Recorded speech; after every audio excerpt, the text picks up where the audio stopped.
Halo, perkenalkan nama saya Muhammad Res Adiat, NPM 21030. Saya mahasiswa Fakultas Psikologi dari Universitas 17 Agustus Samarinda.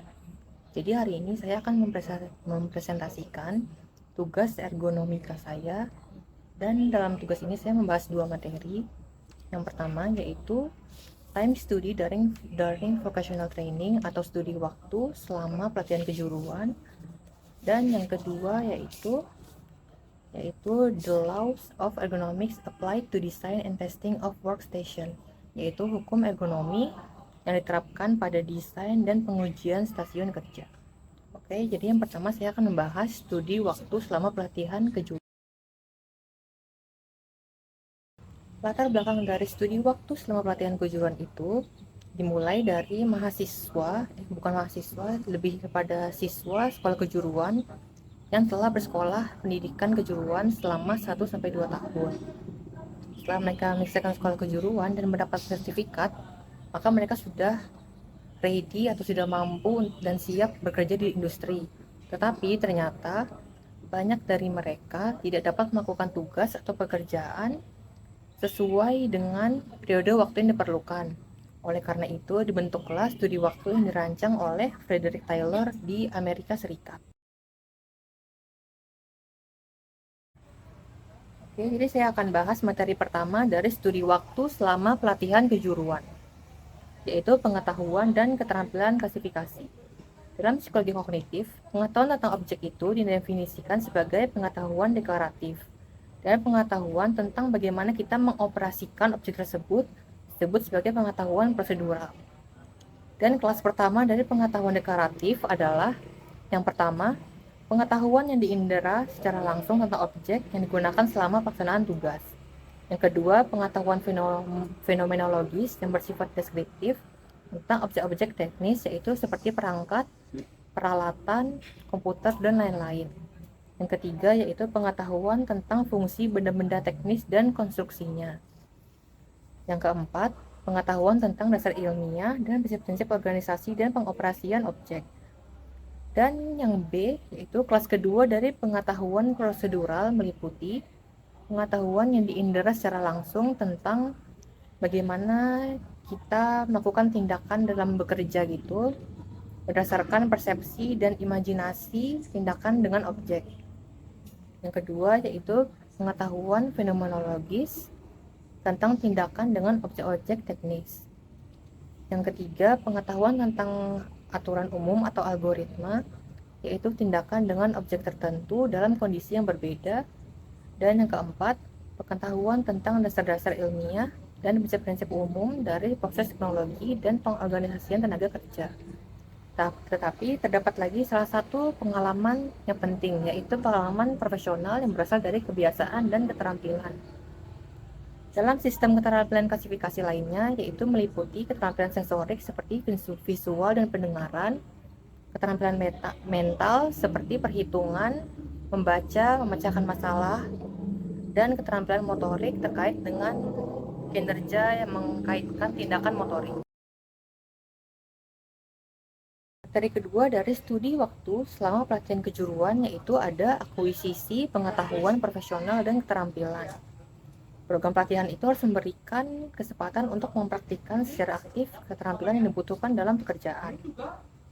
Kinerja berulang dan aktivitas yang sama dengan evaluasi terhadap hasil diperoleh mengarah pada perubahan struktur kegiatan. Jadi dari pelatihan itu tuh kita dapat mengubah yang dari awalnya tadi perilaku siswa yang pernah mengikuti pelatihan kejuruan tadi kan tidak mengerjakan pekerjaan itu pada waktu yang ditentukan. Jadi perubahan-perubahan ini itu dimaksudkan untuk merubah dari yang awalnya siswa yang telah lulus kerja dan bekerja di industri tersebut, dari yang awalnya tidak mengerjakan tugas tepat waktu menjadi tepat waktu, yaitu perubahannya ini dapat digambarkan melalui yang pertama yaitu perubahan dalam metode pelaksanaan tindakan, yaitu komponen yang merubah tindakan. Yang kedua, perubahan dalam metode pengaturan tindakan. Yang ketiga, perubahan dalam strategi kinerja kegiatan. Yang keempat, perubahan dalam regulasi aktivitas yang memotivasi secara emosional. Perubahan dalam struktur keterampilan ini selama latihan dapat dijelaskan dengan mekanisme pengaturan diri aktivitas. Materi ketiga dari studi waktu selama pelatihan kejuruan yaitu ada kecepatan kinerja. Kecepatan kinerja didefinisikan sebagai kemampuan untuk mempertahankan kecepatan tertentu di bawah maksimum dari struktur aktivitas yang berlangsung selama pelaksanaan tugas.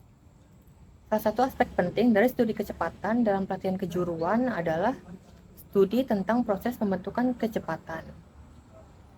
Chebyshev 1969 melakukan eksperimen mengenai kecepatan kinerja, yaitu hasil dari eksperimen tersebut adalah tingkat kinerja kecepatan ditemukan dalam penelitian itu dapat dibagi menjadi yang pertama, kecepatan yang sangat rendah yang dievaluasi sebagai kecepatan yang tidak nyaman.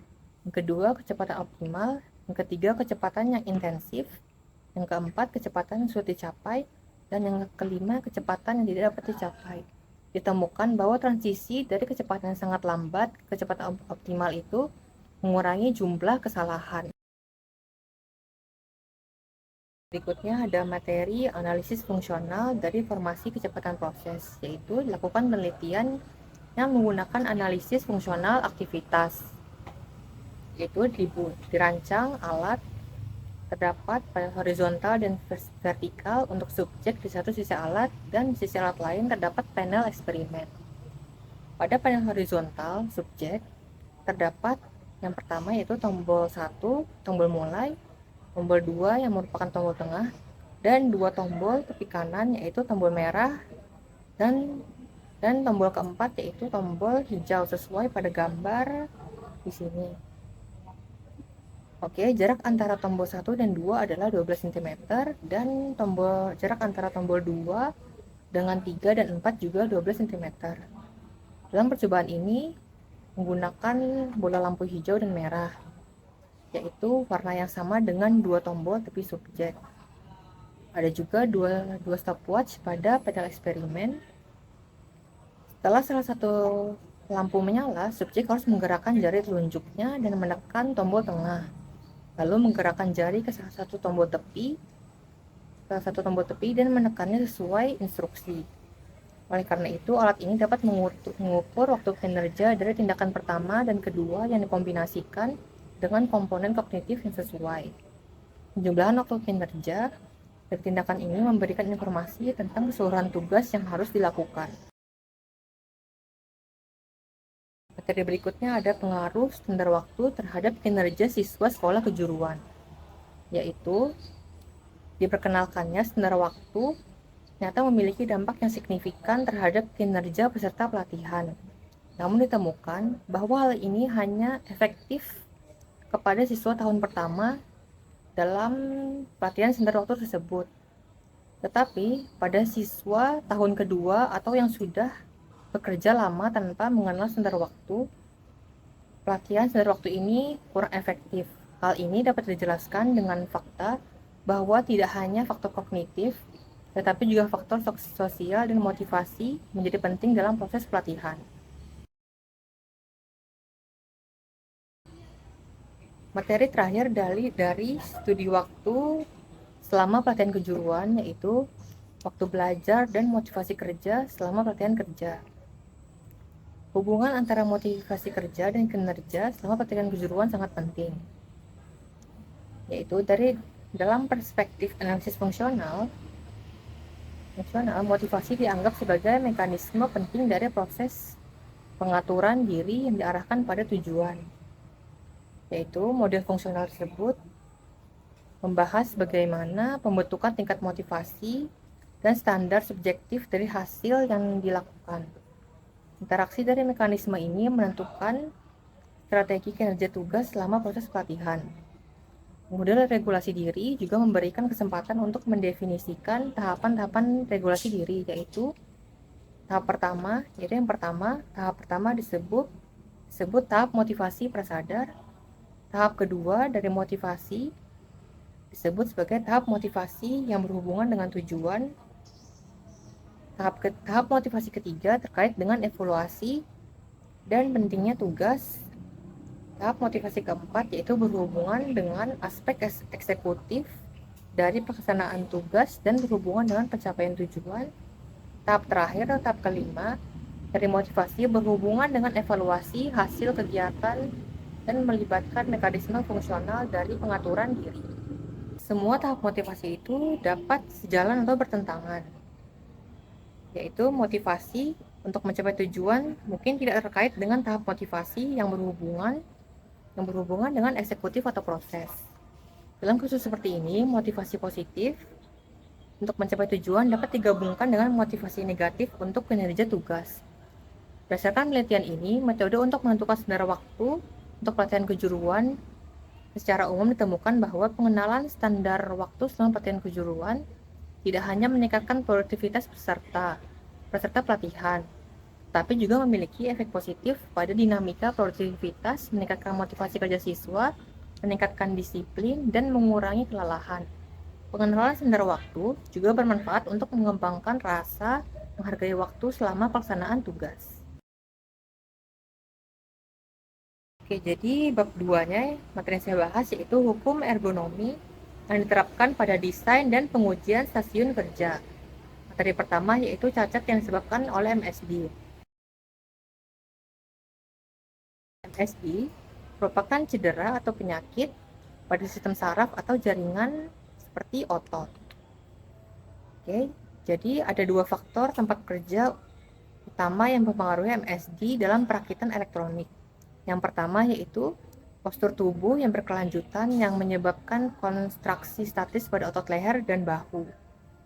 Dan yang kedua yaitu kombinasi pekerjaan yang sangat berulang melibatkan lengan, pergelangan tangan, dan tangan yang juga mempengaruhi otot di bagian bahu dan leher, yang biasanya menyebabkan sindrom terowongan karpal atau CTS yang merupakan salah satu MSD yang paling banyak terjadi di antara penyakit pada perakit elektronik.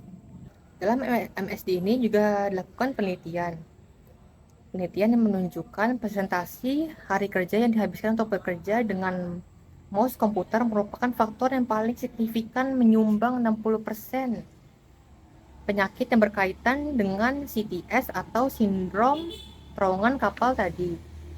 Hasil penelitian juga menunjukkan bahwa penyebab utama CTS adalah desain pekerjaan. Penyebab sekunder dan penyebab yang kecilnya adalah postur tubuh yang terkait dengan desain tempat kerja, dan faktor yang paling kecilnya adalah kontribusinya terhadap penyebab CTS adalah susunan antropometri individu. Oke, materi yang terakhir pada hukum ergonomi yang diterapkan pada desain dan pengujian stasiun kerja yaitu pengujian komparatif industri untuk stasiun kerja perakitan tradisional dan baru.